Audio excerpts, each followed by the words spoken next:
Yes, of course. Yeah, you were very close to each other in Baku. Yes, but I moved to Europe in 2010 at some festival when it was in Bosnia and Herzegovina. So I really know her for a long time. So, how was your first rehearsal? Well, I would say it can be better, but I mean we're in the right direction because everybody wants to do like their best. I'm so glad that this time I'm working with Sasha Jean-Baptiste. She's the director of my performance, and she knows exactly what I want, how I feel, and having a team behind me. I mean the song authors I have to mention. This is Beatrice Robertson and Jonas Thunder. My love to them. Here you go, we can clap. This is their songs. They're so happy. I'm so happy also. Yes. And you know, when there's a team, everybody knows what to do. So there are a few days to fix some things, but we're in the right direction. I mean, the colors, the vibe, the energy. Yeah. Cool. So we'll start with some questions from the floor directly because I know you're eager to ask.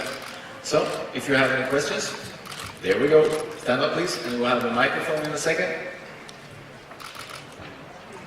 Hi, it's Martijn van der Veen from the Netherlands. Yes. You chose an artist name because I think people outside Lithuania have difficulties pronouncing. But why did you choose for the name Montell?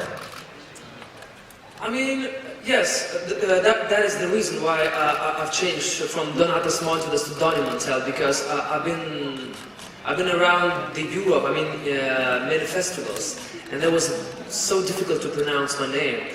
I think as an artist I choose Donny Montell because it's more easy to spell it. But why Donny Montell? Because I think like Donatas, Montedas, Donny Montell, it's some similar beginnings. And there's some secret reason why I did Montell, but I can't tell you guys. It's just like, yeah, you know, if I win Eurovision, I'll tell you. You were mentioning your songwriters, and how did this collaboration start and the song? Yeah, I mean, Eurovision 2012, Azerbaijan, Baku, that was the reason because after that, some company in Stockholm was having some party, and the concept of the party was Eurovision contestants. And one of them, they invited me to sing Love is Blind.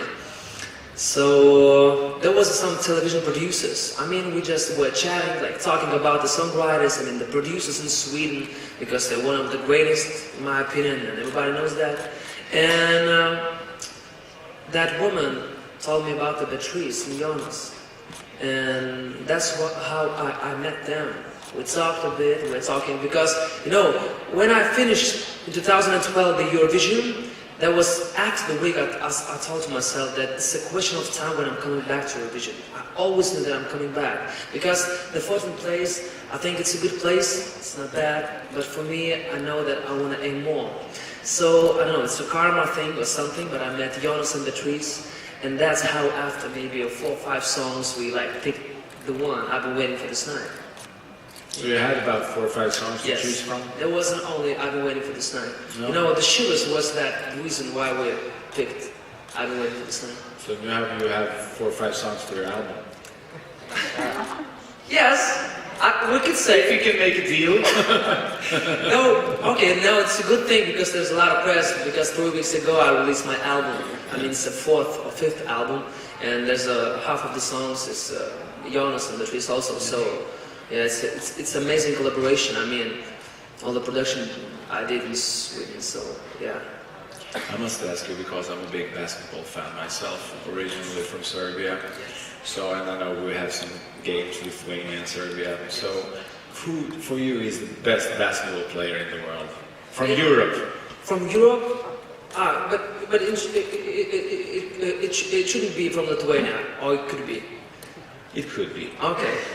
Then I would say Ivan Sabonis. Sabonis, of course. I knew you were going to say that. No, I mean... Really good. Good ambassador for basketball. Yeah, I know Arvidas. And of course, being as an artist in Lithuania for 10 years, it helps me like to know a lot of people. And he's amazing as a persona. I mean, he's an individual, charismatic man. Like, And you know, I finished basketball school also. Wow. Parallel, I was like in music academy in Lithuania for 10 years, and parallel I was playing basketball. I have a diploma of basketball, but as you see, Point guard. no, well yes, but I was who was the first spot. I mean, who was like telling you, oh, let's do this and this. Yeah, the point guard. Yeah, the point guard. Yeah, but you know, I'm single. But still, I'm playing basketball. Great sport. Please. Let's stand up and have a microphone. Hi Donny, Alistair Birch from Australian Radio. You studied not just singing, you also studied dance. Were you tempted by a career purely in dance? And how has that helped you now at Eurovision? Yeah, you know, I think music for me, like year after year, because of the experience being in the tours and so on, I mean, it's only the form of what I'm doing. I mean, the character, my values, I give people through the music. So, I mean, it's the same with the moves. Because I was dancing parallel with the singing. And you know, it's all about, I mean, the impulse through your head to your muscles. I mean, so I always dance in my tour. I have my team of dancers in 10 to 12, and it's an important thing because I think I'm a performer. You know, some would say that, okay, I'm a singer, I'm a vocalist, yes, but I'm a performer. I like the stage. I like entertaining people. And that vibe of dancing, because I was learning the jazz dance, I mean the classical, I mean the hip-hop, R&B dancing. So it's very similar because it's all about the music, the impulse, the groove that you feel through the music. You know, and moves helps to express that. So, you know, yeah. Yes, please stand up. You'll have a microphone. Hello Donny, JP from Radio International. 2012, Love is Blind. 2016, It's I've Been Waiting for This Night. Which of those two songs is actually your personal favorite? I mean, I've changed a lot.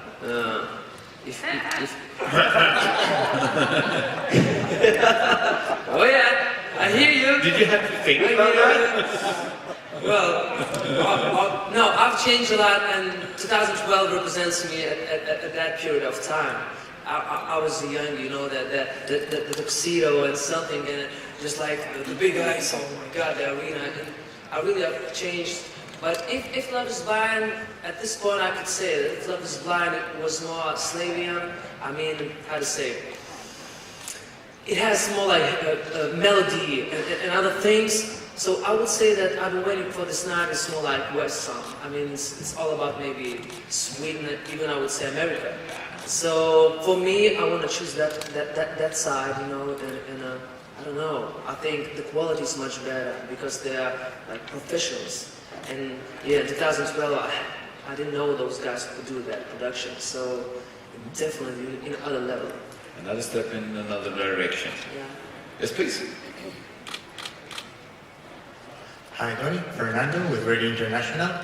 Well, the title of the song you're singing this year is I've Been Waiting for This Night. I know that has its lyrics, it has its story, but what does the night you are waiting for look like, actually? Yeah, it's a very short answer.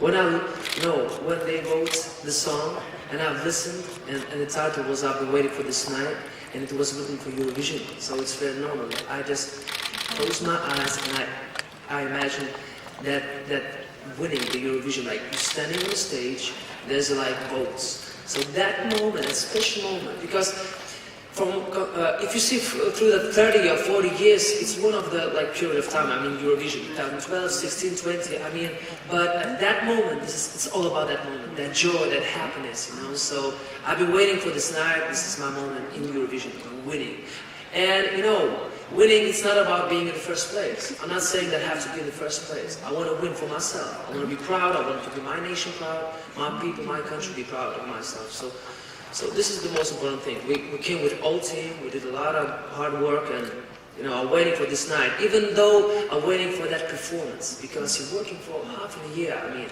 so you've been waiting for that, coming here and like enjoying this moment with you guys. I mean, standing on the stage to perform, to show how I changed through like those 4 years. So this is my night. This is my moment. Yeah. Thank you. The back there from Norway. Hello, Morten from the Eurovision blog in Norway. Like the moderator said, you share the stage in Baku with Calliope. She came 13th with 70 points and you came 14th with 1 point less. So how are you going to beat her this year? With the salto, I think. No, I don't know. I'm not thinking how to beat her. I mean, at the end of the day, it's all about the music, about the passion. And, you know, if we want to joke, so yes, we can like think about the salto or some other things because I think we're different concept artists, but it's not about that. I mean, we wish all the best to each other. You know, I want to focus on my performance. I want to do, as I'm saying, I want to be the best version at this point that I can be. This is my aim. This is my goal. And you know, she's a good artist. She's singing good. And I'm not trying to be like her, and she's not trying to be as me. So I just wish her the best, but I'm doing what I have to do. She said the same thing about you. Yeah. That's because we know each other for 7 years. Exactly. More questions? Nobody asked me to do the salto?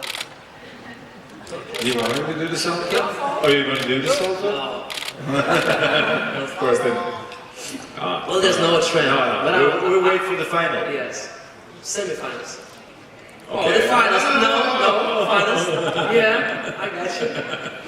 Good. So, but how has your preparations been? You have a choreographer from Sweden. Yes, Have you been here rehearsing or? Yes, the last month I've been visiting Stockholm for 3, I think, times. We had some like special like, dance studio. We've been preparing some like moves. Then we had some special place where there's monitoring in-ear system. I mean the microphone, all the tramp. So we just made as possible close the conditions to the conditions that we have tonight.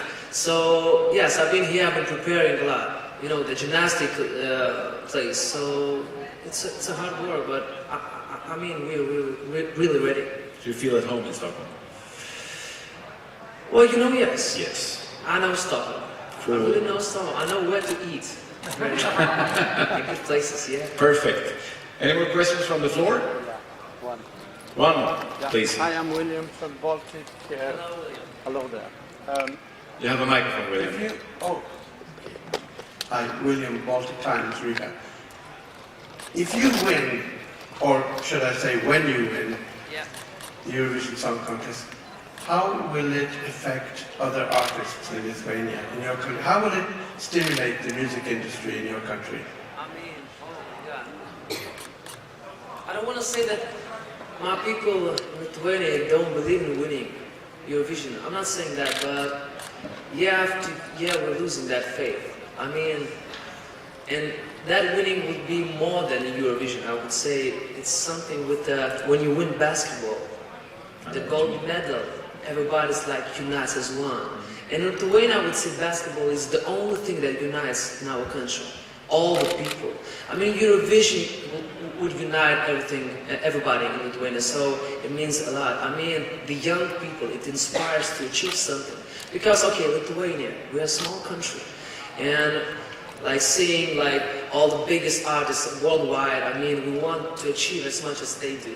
So, I mean, winning Eurovision, that would be that good. Okay, we can do that. We're small, but okay, let's believe in ourselves. So, I mean, it's more than Eurovision.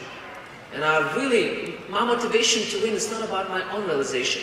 Because year after year, when there's many fans in Lithuania of mine, I'm saying that I have to dedicate to somebody because it's egoistic to do everything for yourself. And I'm dedicating to them, and winning Eurovision also, it would be dedicated to them, to those people who really believe in me, and especially who don't believe in me. So... Maybe it's difficult to remember, but that region had the share of wins in the early 20s. So it meant a lot for the region. Yeah, yes. That's Last question from the floor? Yep, at the back there. Hi, Michael from Eurovision.com. I covered the Lithuanian final, the 10 weeks that the show was on, so we got to know all the songs. What did you think of your competition in the last week when the other 5 songs were pretty good as well?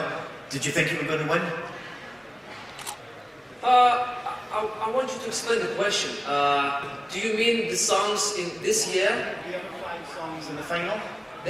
The other 5 songs in the Lithuanian final. You mean Lithuania selections? How did you Okay. the other contestants? I mean, this year was one of the strongest year. I'll be honest. It's one of the strongest year because the songs were written not. But I want to say one thing, but I'm not saying that. But the songs were really good. I mean, the artist is one of the most popular in Lithuania, the top 5. So the competition was really close. I mean, till the super finals there was the two. I mean, the one girl Erica and me, and we like till the last minute we didn't know who was gonna win. Well, you're competing, of course, but at the end of the day you're happy because our level of quality, I mean, is going up every year. And this year was, I think, one of the hardest. Yeah. So, ladies and gentlemen, thank you very much, Danny. Thank you so much, guys. Photo up over here. You see on the running.